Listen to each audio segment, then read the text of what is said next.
Hi, friends. Hope you're doing well. This is a podcast for human transformation and well being. Welcome to my podcast, One in a Billion. And today I am honored to have a very important guest in our podcast, Mr. Dhrubajyoti Majumdar. He is a regional HR manager working for Larsen Toubro, one of the biggest infrastructure companies in India. And he's the author of the book Insights into HR. He's a lifetime member of NHRD, and he's also a Harrison certified debriefer and coach. He's a storyteller, human potential enthusiast. He's worked in various industries for more than 24 years, and it is a privilege and honor to have you here. Thank you. Thank you, Satish. It's my honor as well. We always start our podcast with a quote, and let's just start with one of the best quotes that has ever written. Be the change that you want to see in the world, by Mahatma Gandhi. And whenever I listen to this quote, it gives me goosebumps. So what is the change that you want to make in this world? Thank you, Satish, for this wonderful podcast, and I feel privileged that I am there with you to share some thoughts and ideas about me. So, in respect of the change that I have seen, that I have always tried to be a person or a professional with a little bit of difference.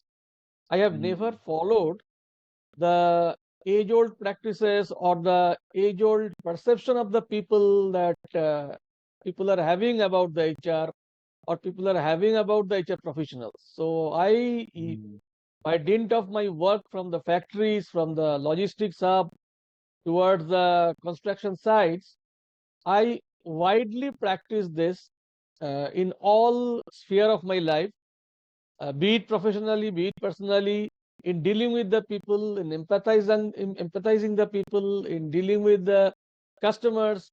I always try to be a difference. That is the change I try to brought into my profession, and which I add value and added value to the organization and added value to my profession, and which has also added value for me as an individual. I'm sure you're quite different from others. You know, there are many HR professionals who go on to lead a quiet life. They just serve an organization for 25, 30 years and just retire.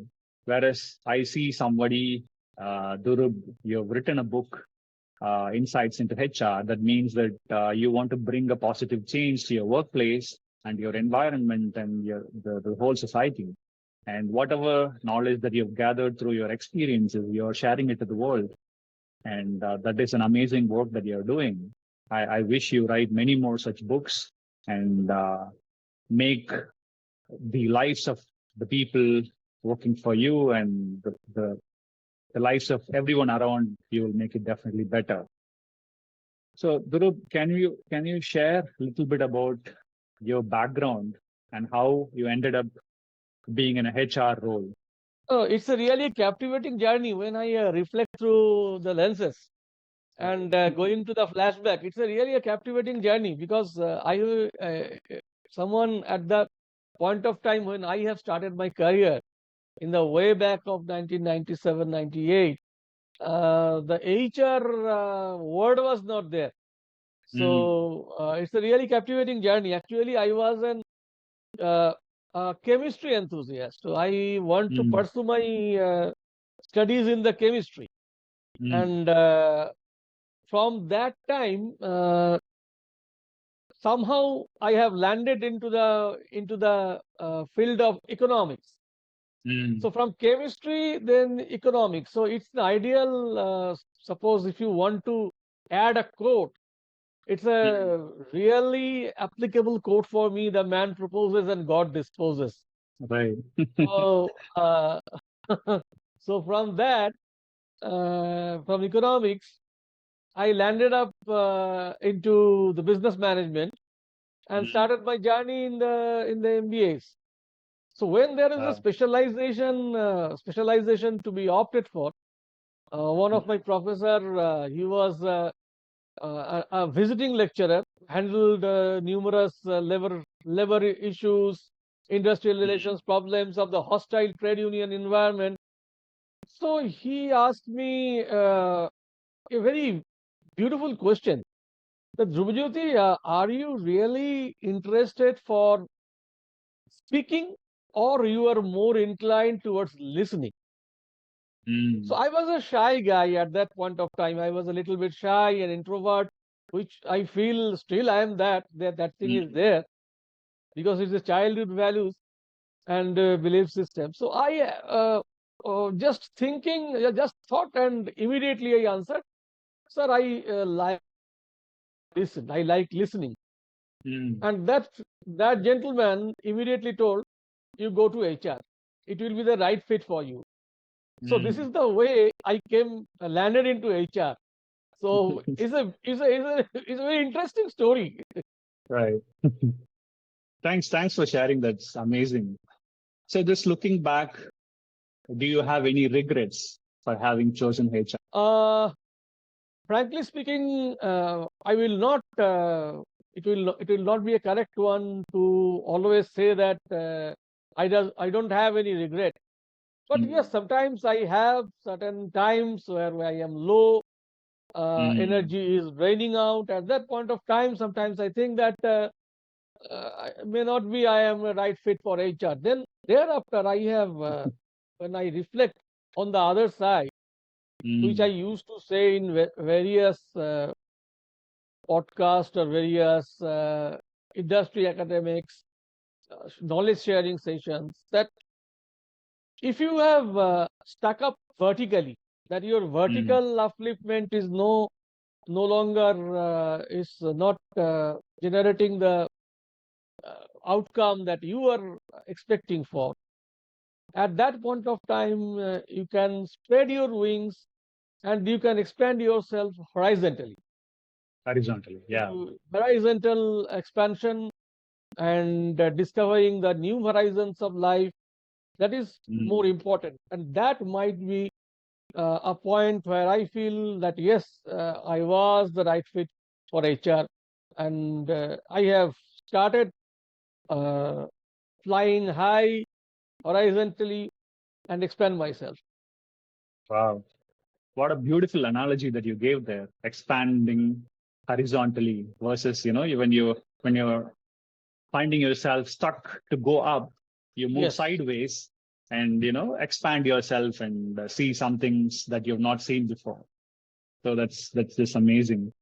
Let's just go a little bit into your childhood. When I went to school in South India, I studied in Tamil medium school until plus two. Mhm. And when I came to college and when I came to workforce, it was very, very difficult to handle people who were speaking in English. And, it took a lot of time to understand and speak confidently. Now here we are doing a podcast together. And I feel really grateful. I've come a long way. So similar story I see from yourself. You studied in a Bengal medium until plus two in your school, and then you went to college and you are very successful HR manager and you're working for a very prestigious organization such as L&T. So what is the influence that you had in the childhood that you want to share to us? Yeah, it's a very interesting stories, because life is all about the stories. Yeah. So my first influencer on the first person whom I have was my father, who is Mm, the gateway for me towards the external world. mhm, And he is more than a father than a friend. So he was an ex-banker and having a socialistic pattern of thinking. So lot of knowledge about the geography, geopolitics, and various aspects of the human belief, human ethics. So from the very beginning, uh, my mother take care of my studies more, and my father was more prone to make me a good human being, to enrich the ethical practices, values, beliefs, and more so, he was a very good scholar, and his English knowledge and vocabulary was fabulous. So he was trying to improve and keep on trying to improve my vocabulary, words, and I can still reflect one small incident that just before my English exam, the written exam, the last night he was still trying to make my pronunciation correct rather than focusing on the written exam, what I will write. Right. So these are the things which are really fascinating. And when I think back, and when I was alone and think back in a very reflective mode, I can easily thought that those small uh, incidences maybe the triggering effect of today's, that I have wrote a book, and today I am here to address all the people. So there is no longer that barrier that once upon a time I came from a vernacular medium, and today I am working for the corporates where the English is the order of the day, and numerous podcasts, knowledge sharing sessions, industry academics. I was the campus champion to address the students. So it has never hindered my growth in that. Amazing. So I'm just curious to know from you, what do you think about the kind of experiences that we go through when we are children, right? The childhood experiences and kind of influence that you had, like your father. Like I had a cousin, who was very influential in my life. I remember him giving me a book in 2001. That's when I just first went to college. And from then I went to another book, and he gave me another book. I started reading, and I picked up my reading habits. And here I am. So how do you think this childhood experiences shape you as a person? And in your present day profession as a HR, you're using it for leadership development, you're using for talent management, employee engagement. So how do you think your experiences from childhood is applicable? Yeah. Yes. Actually, the similar experience was also mine. Now I can recollect that every year when I am passing one exam and reaching to the next class, and my rank was quite good, my father used to give a gift as a book with write that those beautiful words. So those are maybe I still preserving those books. It's a wonderful memoirs. So one thing in the childhood, I'm a single child and born and brought up in a nuclear family. But I have seen some things which might have given me the inspiration to take care of the people. Because my father, I have seen my father, my family, my mother, they are taking care of the some of my close relatives who are not better off at that point of time, how they have taken care of them, how they have helped them for the medical assistance, and all these small incident given me that inherent competency of the empathy. I can easily relate to the people's pain and can try to act upon it. During the time of the COVID, I have seen this particular thing, that when one of my keen passed away due to COVID, at that point of time, on the same day, one call has come, and from a different division, another husband of one of our lady staff called me that she is suffering from the COVID and badly needs hospitalization. At that point of time, I have one hand attended the last rite, and another hand I am arranging desperately. At that point of time, you can easily remember those time that when the hospital beds were scarce and people are paying a hefty sum of money for the remdesivir and all other medicines. So finally she got admitted and treated well, and organization has appreciated me as a COVID warrior, a COVID Wow. champ. So this is how slowly the empathy is building up.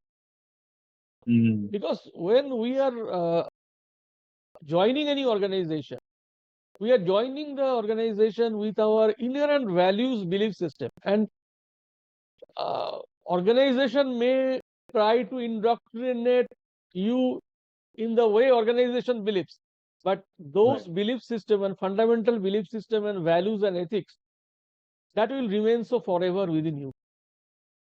Right. It's amazing. And,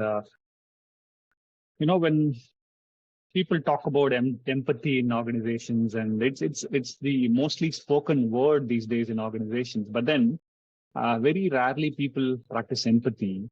And it's very heartening to listen to your story about how you helped your employees when they were suffering from COVID, and one person passed away. And on the other side, you have the pressure of business from the management, right?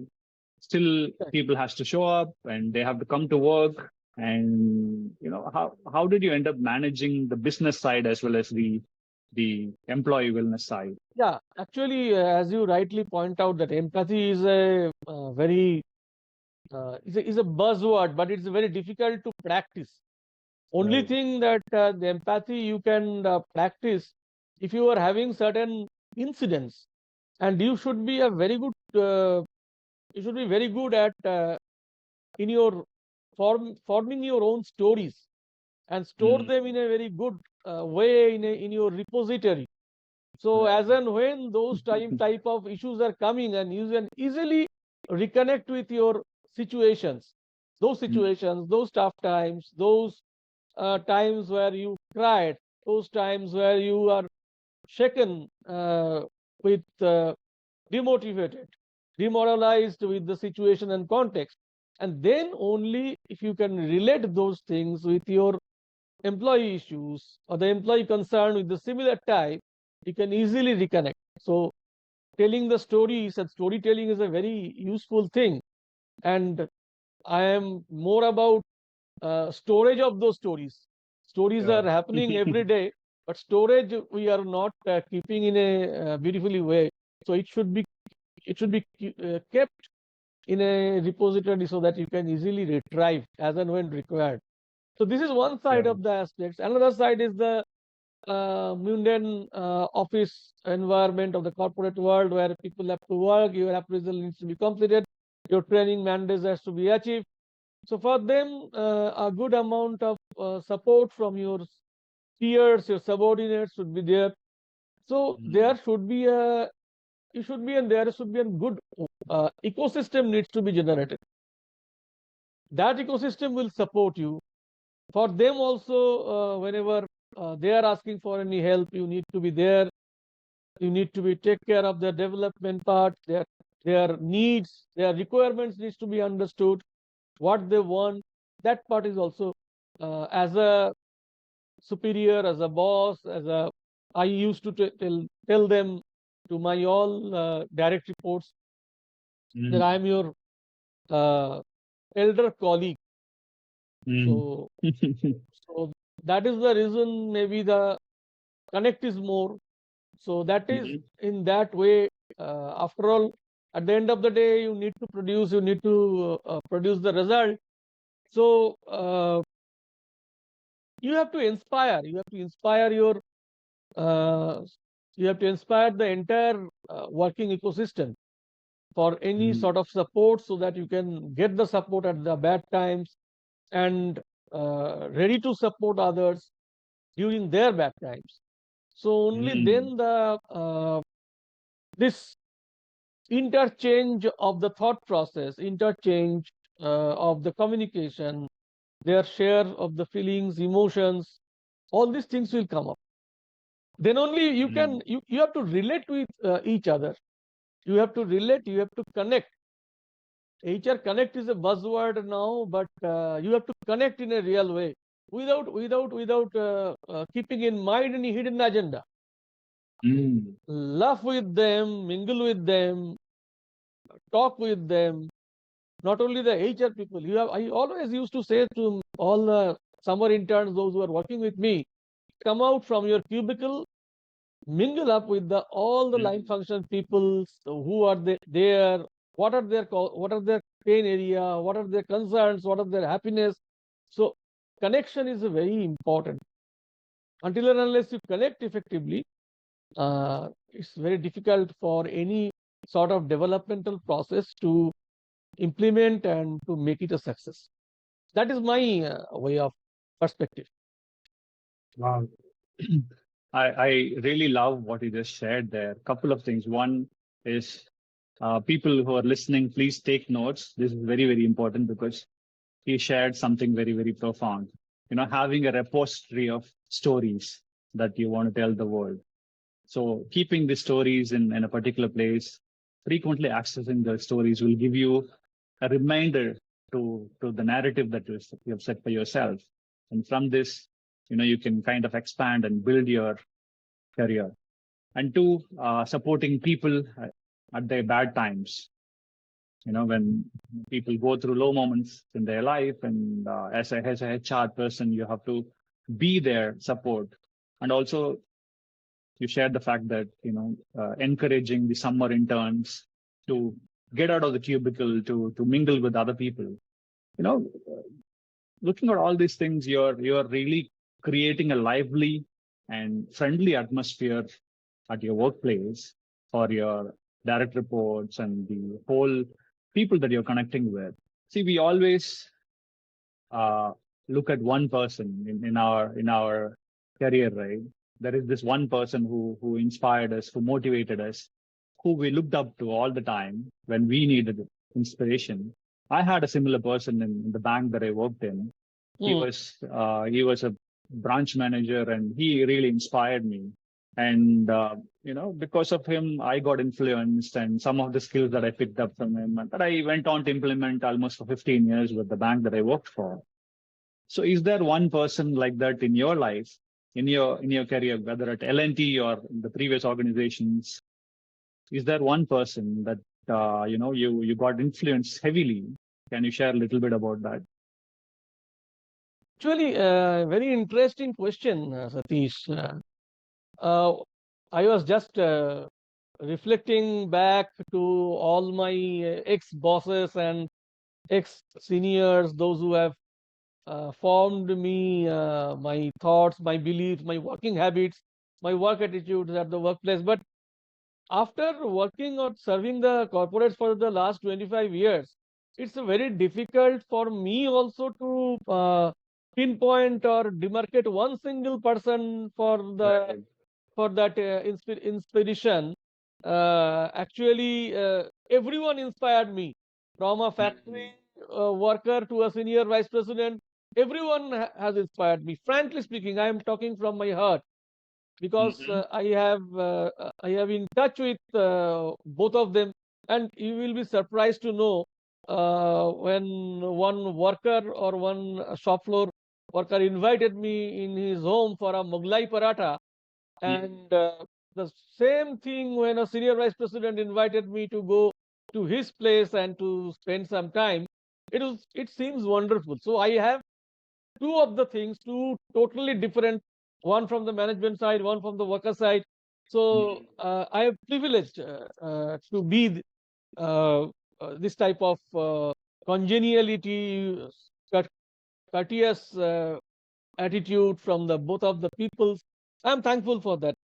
But one person who happened to be the director HR of ex ANZ Greenless Bank, director Mm-hmm. Southeast Asia, who was my first boss in my Mm-hmm. first organization, which is a small organization, small manufacturing setup, and he joined as a director HR of that company. Mm-hmm. He is no longer there. I can share his name, late Mr. Meher H. Mehta.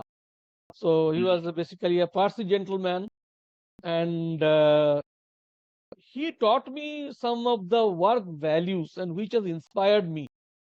Mm-hmm. Uh, throughout my life, and I will cherish forever those values. So some of the values are first and foremost when I joined as a trainee under him. Mm.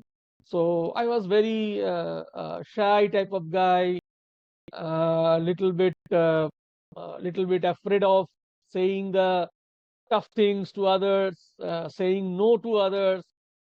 So he taught me some values. One of the values was firm but polite. So this Mm. is one of the values. The second, which I have really find myself motivated, that growing up without the support system. He told me one day Mm. that I have stepped down, I am going back, going away, but you have to. So I was totally broken down, and at that point of time, I was on the verge of crying.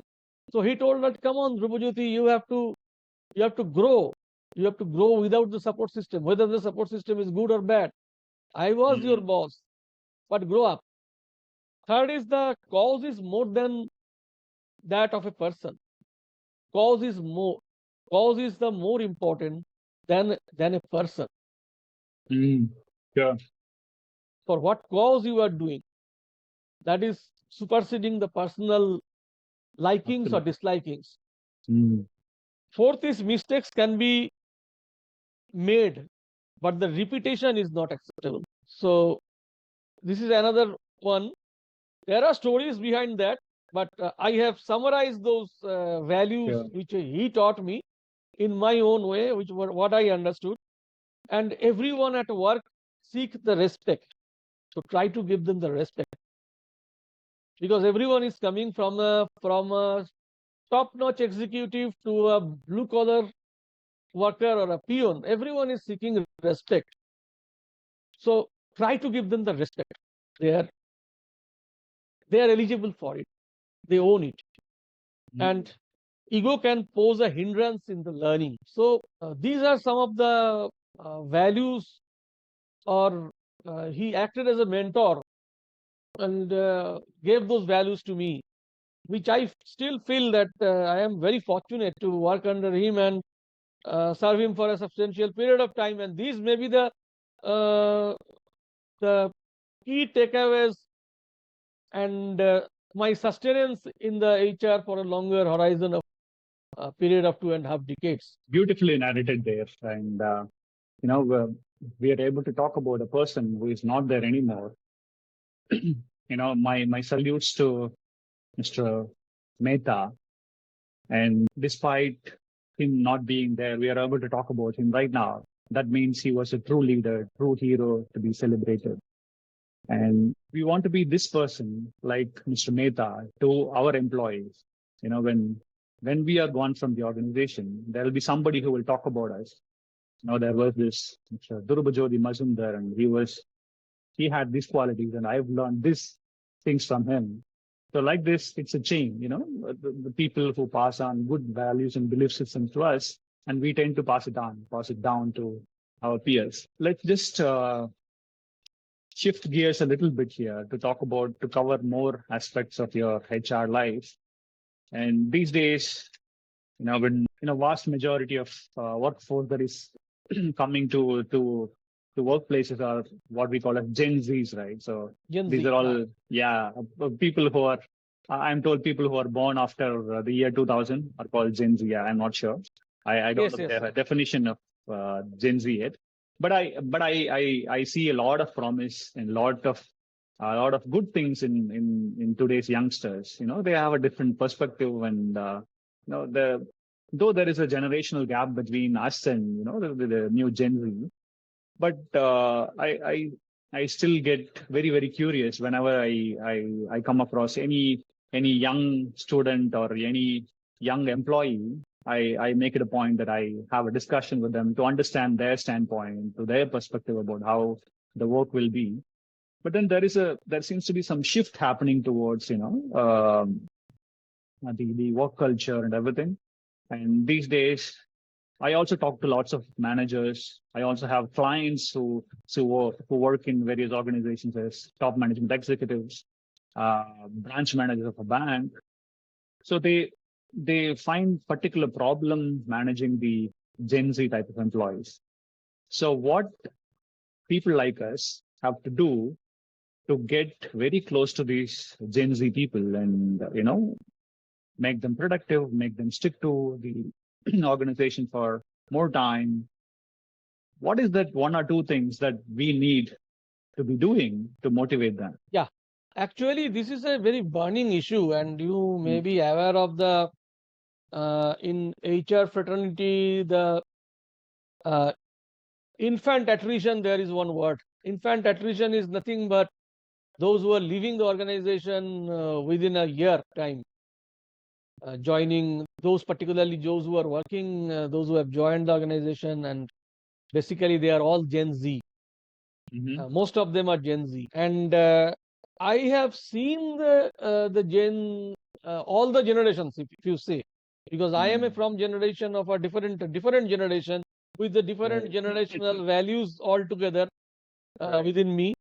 But it feels very nice that a lot of students under my mentorship as a summer intern, maybe in the LinkedIn, maybe in the various other forums, they are following me, they are interacting with me, they are responding to me, I am responding to them, and they are appreciative about my work. A book I have written, they have read it through, Mm. some of them. So it's a really nice thing that to speak with the Gen Zs, because in the Gen Z, first we have to understand their family backgrounds. They Mm. are the they are all, or most of them are born and brought up into the, some of them in the opulence, and most Mm. of them are having one or two siblings max to max, and they are all from the neutral family. Mm. So all sorts of pamperings are there, opulence is there, and that brings another part. The Gen Zs, they are more concerned about their existence, why they exist in an organization. Mm. So continuously an organization create and recreate the purpose for the work. Just doing the work is not the value of the Gen Zs. Mm. Their generational values doesn't prescribe them just for the sake of work, just for the sake of earning money, earning promotion.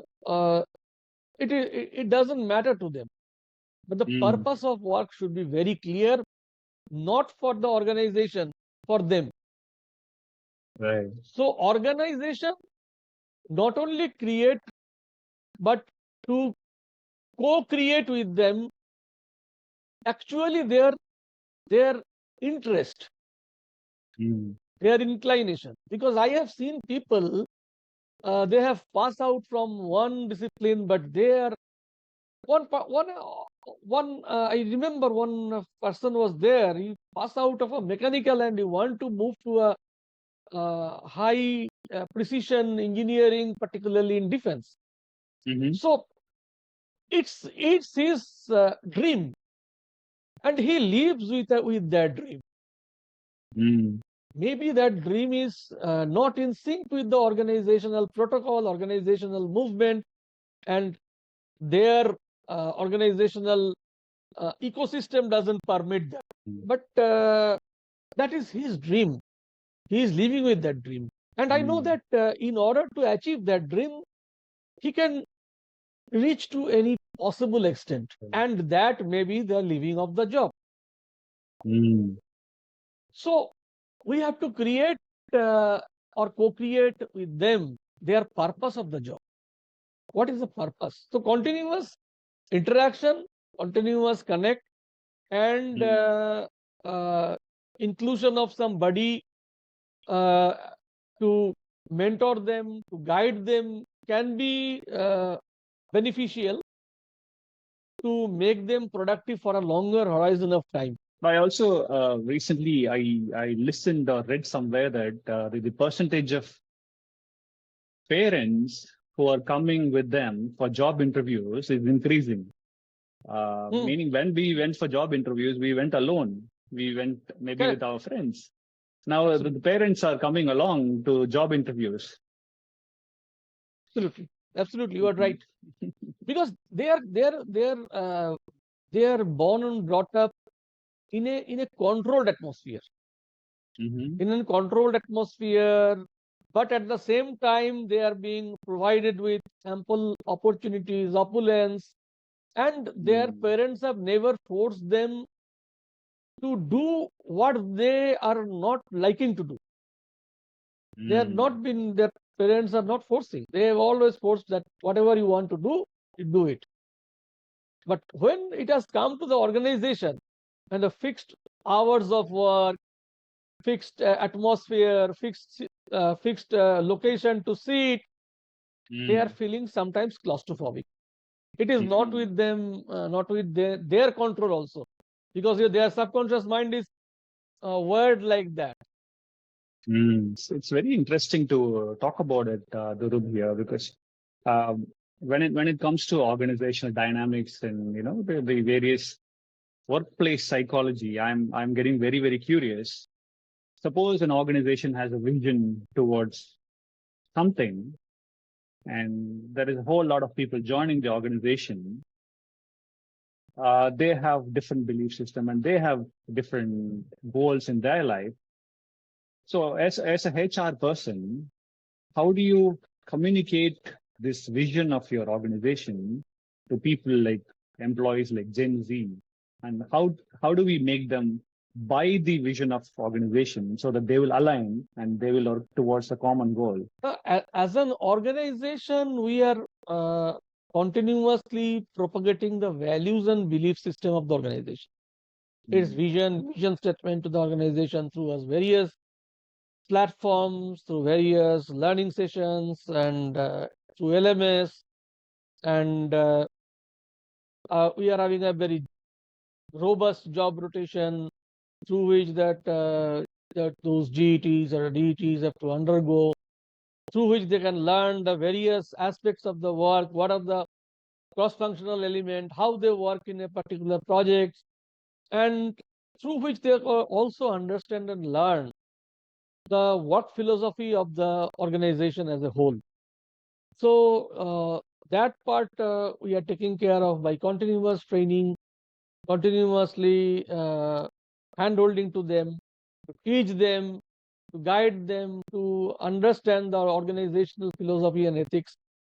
But at the same time, there is a considerable amount of there are people, those who are more inclined towards the academics, or maybe more Mm. interested to go for the higher studies, maybe the study abroad.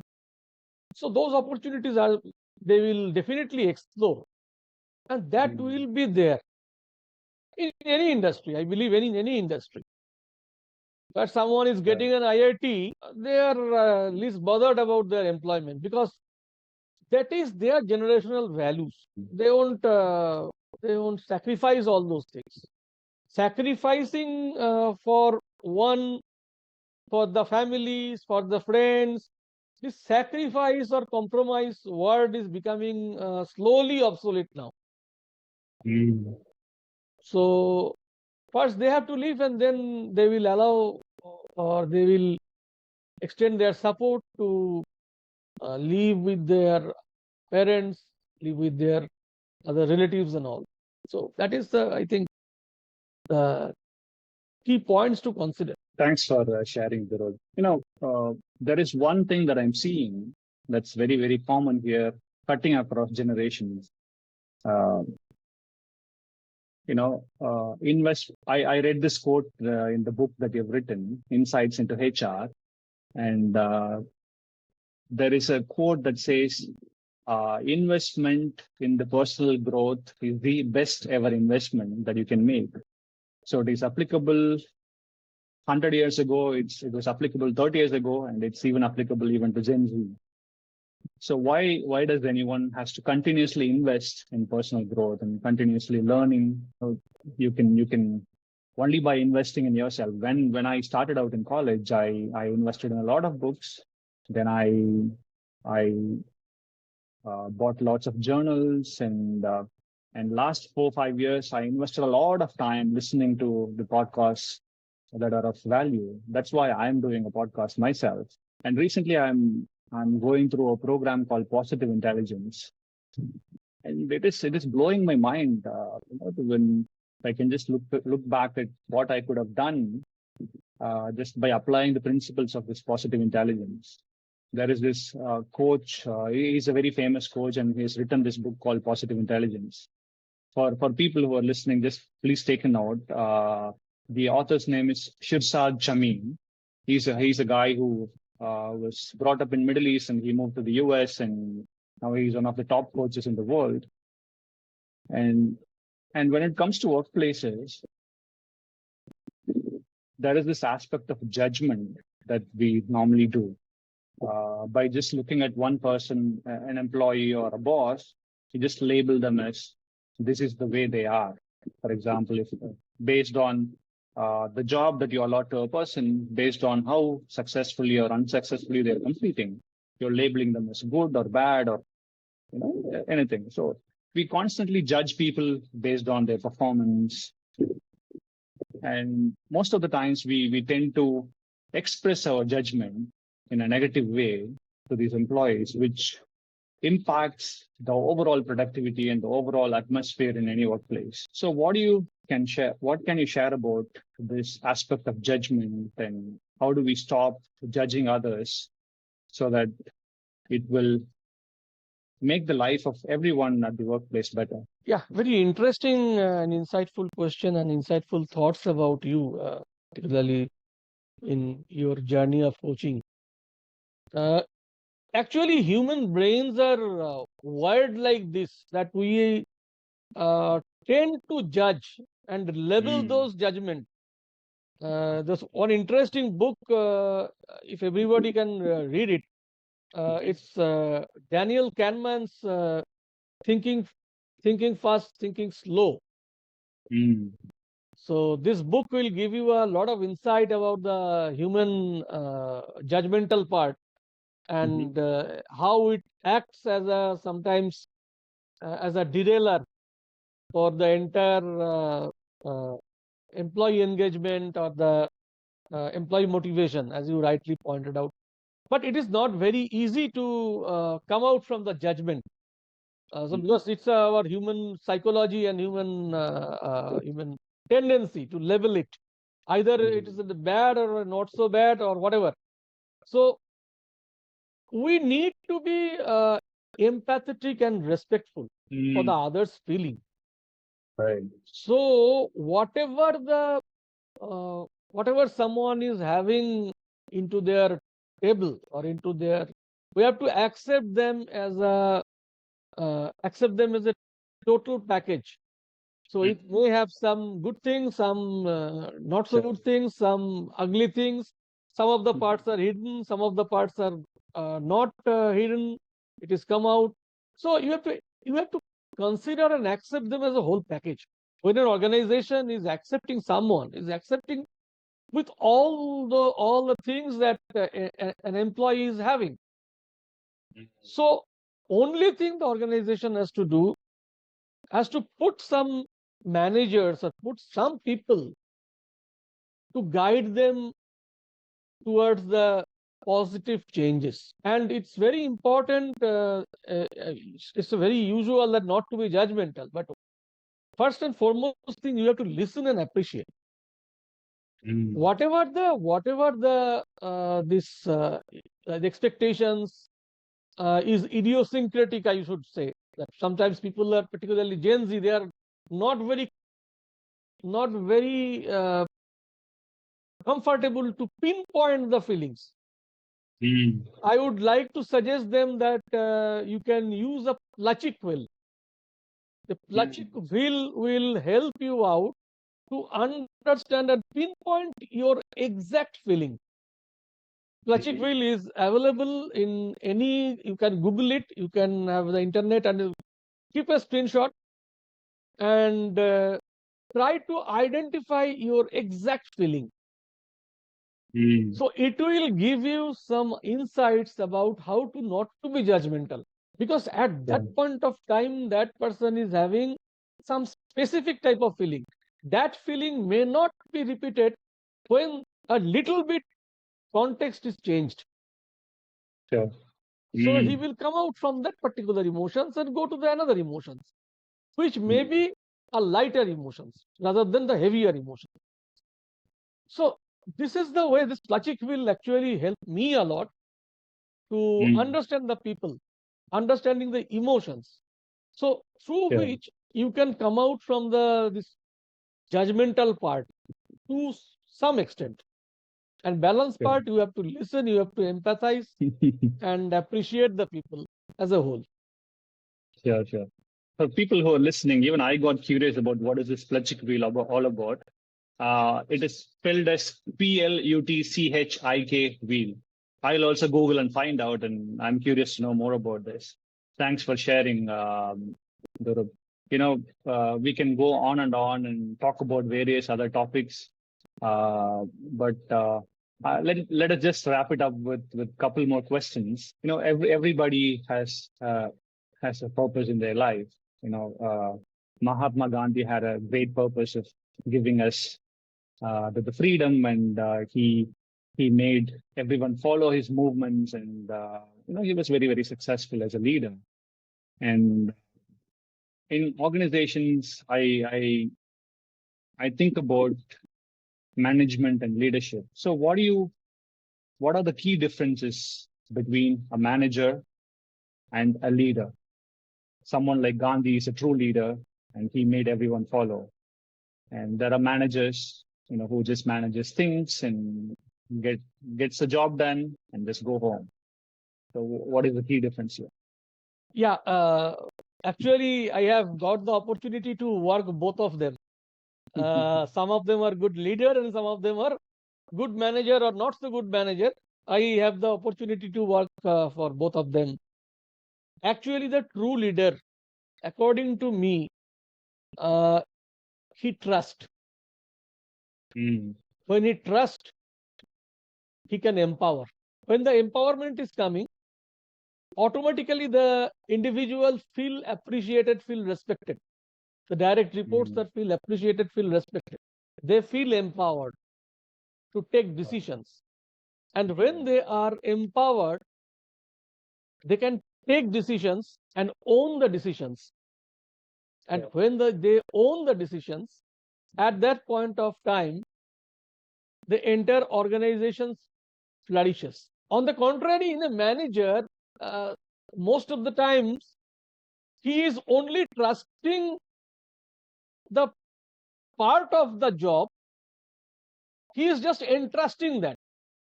Just pass out that particular part with his prescriptive ideas, thoughts, beliefs, that it has to be done like this only. So automatically,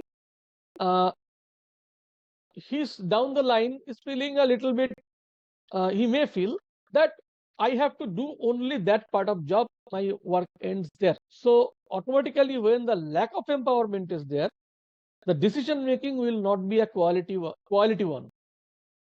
So there will be a lot of confusion in decision making. And when there is a decision making confusion, then automatically the decision will be, quality of decision will be inferior. Deliverables will be inferior. Complaints will be more. And the complaints will be more, escalations will be more. When the escalations will be more, the overall operational efficiency got reduced. Yeah. So this is the key difference between the leader and a manager. So put it short. In order to be a good manager, you need to be a good leader first. Sure. So put it short, trust and empower people. Very simple. Yes. Amazing. Beautifully put there, Dhruv. And is there anything at all that I did not ask that you wanted to share about your life, the work that you do? Is there anything that's coming to your mind? Yeah. To sum up, I can say that it's my personal purpose that once upon a time, my first boss told me one beautiful aspect when I used to say him that a lot of people are saying about HR, they knows HR, how to do the HR. this is not the correct way, that is not the ideal way. So he told me one thing, that everyone, Dhrubajyoti, everyone knows HR, but no one is ready to run the bloody show. So later on, through my entire career, I have reflected some of the things which is very useful. That is the reason I told that come out from the cubicles or the chambers, mingle with the people. The contention is to understand the perspective from the various angles.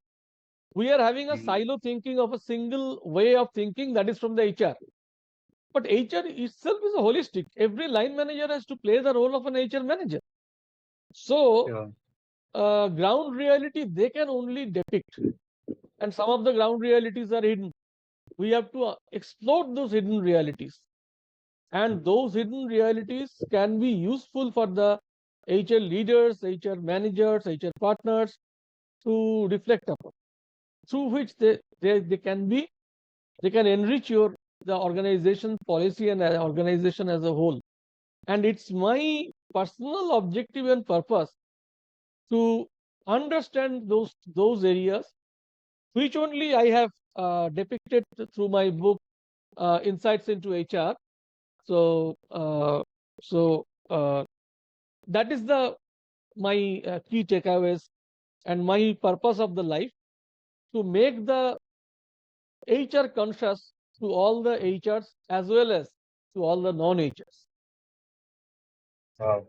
Beautifully narrated there, and you're bringing a powerful positive change to your workplace, and you're sharing your principles and the values and ethics that you've learned in your professional life. You're sharing it to others, and some of the ideas and concepts you shared today in this podcast is really mind blowing. And people who are very, very keen to listen, they can take a lot out of from this podcast session. And Mr. Dhrubajyoti is also kind enough to give away 3 books for the people who are answering a question. So this question, after listening to this podcast, you will find in Spotify. Just go ahead and answer this question. And first 3 who are responding will get a signed copy of this book, Insights into HR. And after entering your question, just take a screenshot and send it to my email. My email ID is Satish, that is spelled SATHISH 121283 @gmail.com. Also, you can choose to WhatsApp into my number. My number is 75400444806. Just after entering your answer, just take a screenshot and share it with me, and we will send this amazing book to your doorstep. Dhrubajyoti, it is indeed a privilege and honor and to have you on the show. And you're doing an amazing work in the field of HR. I wish you good luck in the remainder of your HR journey and impacting thousands of people who are reading your book. And please keep up your good work. And my best wishes to your whole family, and my best wishes to your organization also. I'm a proud shareholder of Larsen Toubro. I continue to hold shares of L&T. Thank you very much. I really appreciate it. Thanks a lot, Satish, and thanks for this insightful journey. All right. Thank you, listeners and viewers. If you are watching through Spotify or YouTube, thanks for patient listening. And I wish you all an amazing week. Thank you very much.